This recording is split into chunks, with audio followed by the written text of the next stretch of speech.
Drink 1 cup of this before you lay your head down at night if you want that waist to start coming in, baby. I'm Jada Brown. I practiced holistic healing for 65 years. Watch this until the very end, or you might not find it once you really need it. And click that subscribe button to never miss a post that might change your life. Now, listen, if you've been doing all you know how to do, cutting back on carbs, moving your body, trying this and trying that, and that middle still ain't getting no smaller, this right here is for you. See, a lot of folks think losing weight is just about food. They get on a diet, they start eating less, they cut calories and carbs, and then they sit there wondering why nothing's changing. So let me tell you something real interesting. Your body has 7 hormones that help burn fat, 7 of them, and they get turned on by things like exercise, what you eat, and how you live. But there are 2 other hormones, baby, that work against all that. And these 2 run the show. When they're high, all them fat-burning hormones can't do a thing because these 2 got more power and more say than all the rest. The first one is called cortisol. Now, most folks think cortisol is just a stress hormone, right? But baby, cortisol is also a fat-storing hormone, especially at night. That's right. When you lay down to sleep, your body is supposed to move through 4 stages of sleep. They call it a circadian wave. You start off light, kind of half sleep, and then you sink down into that deep, heavy sleep they call the delta wave. And that right there, that's when most folks burn their fat, in that deep sleep. Now, here's something a lot of people don't know. The lowest point of cortisol, that stress hormone, is around 2 a.m. That's when your body is supposed to get a chance to burn fat, to fix itself, and to heal up. But if your cortisol stays high at night, it don't matter how many fat-burning hormones you turned on during the day, they ain't gonna work. Cortisol shuts the whole thing down. It cancels out all that good eating, all that exercising, all that hard work you've been doing, especially right there in your belly. Today, I'm gonna show you one real simple thing you can do. It's just a drink you take before bed. That way, when you've been stressed all day long, you don't have to carry all that stress into your sleep with you. It helps that cortisol come on down low so your body can finally rest.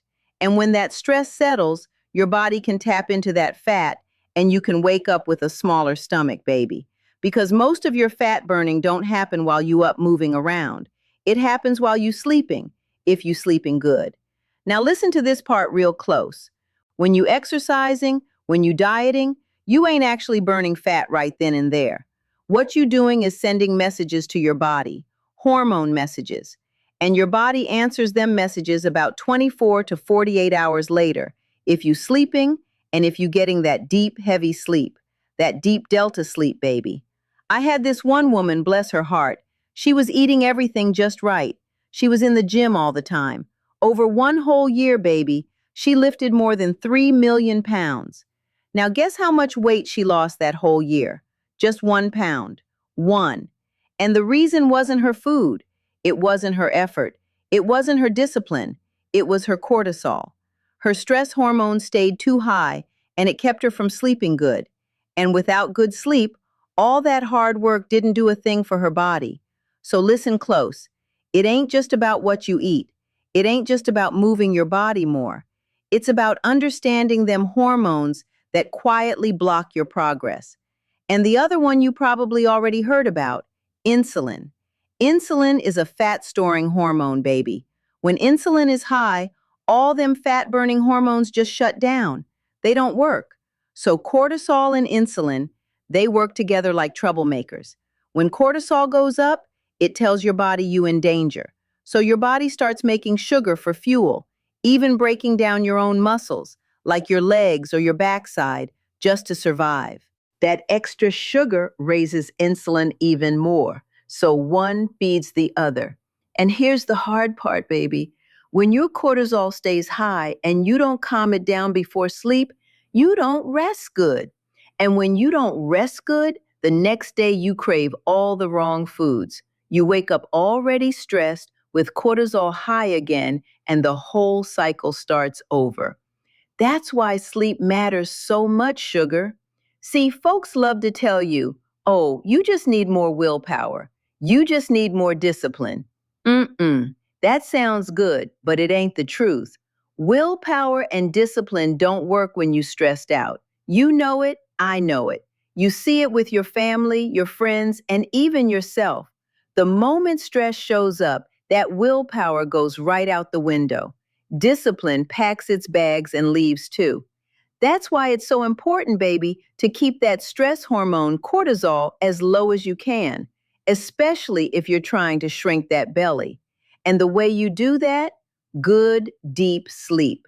Now, I'm about to show you a simple plan, and I'm going to tell you what that bedtime drink is. The whole goal is this: to calm cortisol down before you lay your head on that pillow. Because cortisol is the very thing that messes with your sleep and blocks your body from burning fat. We want you doing all the right things without anything fighting against you, all right? So come on now, let's get into the plan. About 1 hour before you go on and lay down for the night, you want to fix yourself a cup of lemon balm tea. Now that lemon balm tea, it's a blessing. It does a whole lot more than folks realize. It has something in it called rosmarinic acid. Don't let that big name scare you. All it really does is help raise something in your brain called GABA. And GABA is what tells your body, baby, you safe now. You can relax. It calms down that fight or flight feeling, that nervous, jumpy state people stay stuck in all day long. That's why it helps with nerves and worry. It just eases you right on down. When I drink it, I tell you the truth, it feels like I can finally breathe again. My shoulders drop, my chest loosen up, and my body knows it's time to rest. Now, if you want to make it even stronger, if you really want to help yourself out, you can add 1 scoop of magnesium glycinate powder to that tea. And let me tell you why, baby. Most folks walking around are low on magnesium and don't even know it. That's why they wake up with leg cramps, Charlie horses, tight muscles, or they lay there tossing and turning all night long. Magnesium helps calm the body down. It tells those muscles to relax. It helps the mind settle so sleep can come. So at the very least, have your lemon balm tea, and if you can, add that magnesium to help it work even better. That's how you help your body rest, sugar. And when the body rests right, it can finally do what it's supposed to do. Magnesium is one of those quiet helpers. It settles you down without all the fuss. It can bring that cortisol down, that stress hormone that keep folks all wound up. And it raises that GABA I was telling you about, the one that tells your body, you all right now, you can rest. Magnesium glycinate also helps your body use sugar better, because a lot of times when cortisol stay high, insulin get out of line too. And when that happens, nothing works the way it should. So at the very least, sugar, have yourself that lemon balm tea before bed. Now, if you want to help it do a little more, make it a touch stronger, add 1 scoop of magnesium glycinate about an hour before you lay down. That right there helps lower cortisol, helps you sleep deeper, sleep sweeter, and sleep longer. 7.5, 8 hours if your body need it. And let me tell you something real quick. That lady that was doing everything right, eating clean, living in the gym, Lord, over a whole year she lifted more weight than most folks do in a lifetime. Once we fixed her sleep, that weight finally started moving. I even had to tell her to slow down on the exercise because she was doing too much. See, baby, it ain't just about working harder, and it ain't just about eating better. You got to look at the whole picture. The body tell a story, and you got to listen to all of it. Moving to number 2, no snacking, especially once the sun go down. I know folks like to nibble, but eating late will mess up your sleep something awful. Have you getting up all night to use the bathroom, and every time you eat, your insulin go right on up. And we don't want that, sugar. We want insulin calm and quiet. That's why a little fasting helps so much. Give your body a break. Let it rest and do its work. And don't be sipping on all kinds of drinks late neither. No liquids about an hour and a half before bed, except that one good drink we talked about. Too much liquid late will keep you running back and forth all night and break up your sleep. Drink most of your water earlier in the day. Get it in while the sun's still up. Now, number 3, this one ain't new.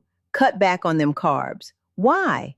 Because carbs push insulin up too, and we trying to keep both insulin and cortisol low. Them two love to team up and cause trouble. And number 4, baby, get yourself a walk in the sunshine every day, even if it's just a little stroll. That sunlight helps drain stress right on out of you.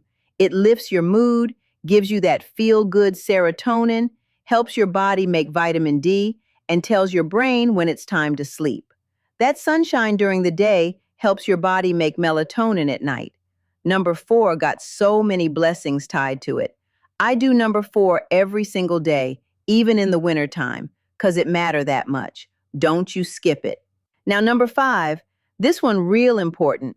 Before you lay your head down, write all your worries down on some paper. Every problem, every unfinished thing, put it on that page. Because the last thing you want to do is climb into bed still fixing problems in your head. That'll keep your mind racing all night long. And this go right back to that cortisol sugar. Soon as you start solving problems, your stress shoot right back up. You've been doing that all day long already. Bedtime ain't the place for it. So get it out your head and onto the paper. Let your mind rest. And if you lay down and them thoughts still coming, get back up and write some more. Don't stop till it's all out. Once it's on the paper, your mind can finally shut off and let you sleep through the night. Now, sometimes, a little natural vitamin B1 can help with that too. But if you ain't eating a lot of carbs, you usually won't even need much of it. All right now, baby, you got the plan to help you wake up with a smaller waist and a calmer body. What I want to do next is give you my daily routine, just one page. I worked on it a long time, tweaked it, fixed it, made it right. Print it out, stick it on your refrigerator, follow it. It'll guide you. Thank you for watching. Don't forget to subscribe my channel and share this video with someone who needs it. Also, before you go, comment down below on what problem you want me to make my next video. Don't hesitate, baby. I read every comment.